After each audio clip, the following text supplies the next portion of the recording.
Whaatarwhatu se whaapopongo fo i le nei o Tala Fou o le radio Samoa mai Ausetalia i le nei fo yaso. O li patia le whaatulanga o le pāle mia e whaeloa se vai ngā tupe e whaapiliona o se paketi mō fale i le Northern Territory. O fuafua mo le fausia o fale se laui community indigenous i le isi se furutau sanga o lumanai.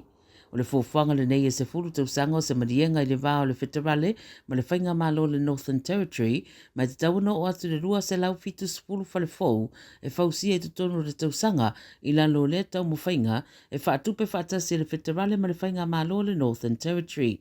Sauno ai le Palamia Anthony Albanese o le nei fuafuanga o le a whaafai le au whai o tangata o loo tumu le Northern Territory ma ua whai loa o le a sauni ai ni fale mo le sidia ma le se fulu wafe o tangata i community mautua o le territory.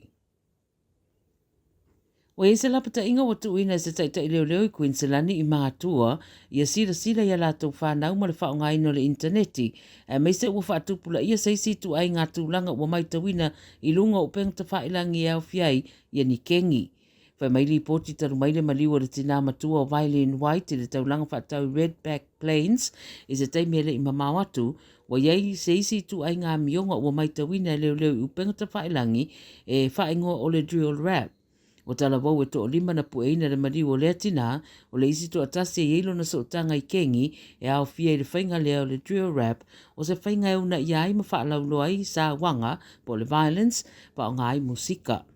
New South Wales se fo i peona ta ua waloa fo i tausanga o whea ngai ma lea i tu ai ngā whapita uli leo, ma olo iei se vaenga o leo po se unit o lato mata i tu wina lea i tu, ai manatu le taita i leo e le lei i mātua, o na sila i lea i tu ai ngā whapita uli, ma sila fia foi, pe leo a fia le whanau a o whao ngai na le interneti. E manatu leo e mawhai e ia whainga o na whao ngā le whanau e una i ai, ma whaalau loa le whai o winga fia malosi, ma sa wai tangata.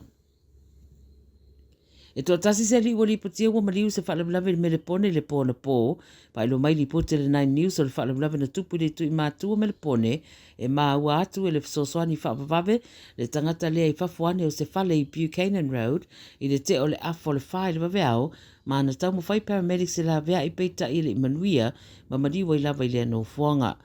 Lo whangasoro nei so e ngā leo so e ma e le aise tasi ua poeina i le teminei. Wa una ia leo so tasi e si la fia ni whamtalanga i a whesota i ane pe vala au foi i le Crime Stoppers.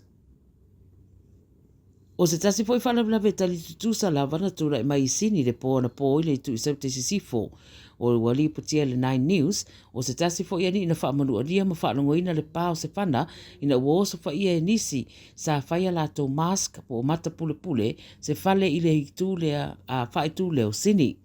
Lo whaawau le sore sa iringa leo o le awoso whai na o lato uru whale whaamalo si le whale i Canley Vale po le tau sutasi ana pō. E talitunuina pe whaatasi o na whaapale whana lea i le teimina uru whale ai a ele i whaamanu alia i se tasi. Peita i o le ali e whasuru o tausanga, wha o rima ia i lātou ia, ma ave atua i loa i whanama i Liverpool o lo o tau fiai. Wha maila au su e na sosora ese le au so wha ia matupe, ma sa sosora ese i se ta'avale o le Audi lanu liuli, o lo o wha o pea la i a su e ngā.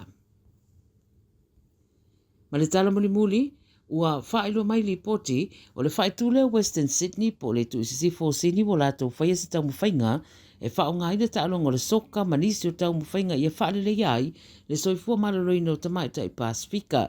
Wa mai le APC o le Pacific Fives o se tau wanga tamaita i whaia whaatasi manisi o tau mwhainga le community e au fiei whale ainga manisi o onanga tau le soifua mararoi na.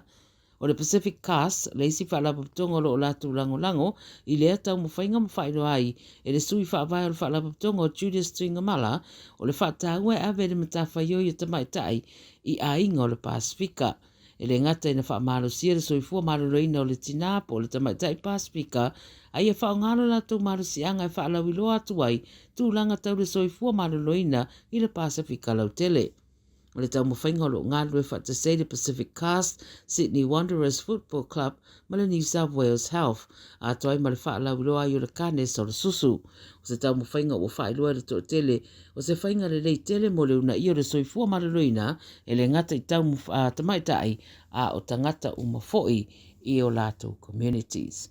Tala ia le video Samoa, wala whaafonga mai mo le nei fo i asolua, o la tātou whelo e fo i seisi whaapoponga, taimi whaapene i a tai au, manuia ngā luenga o whenga iai soifua.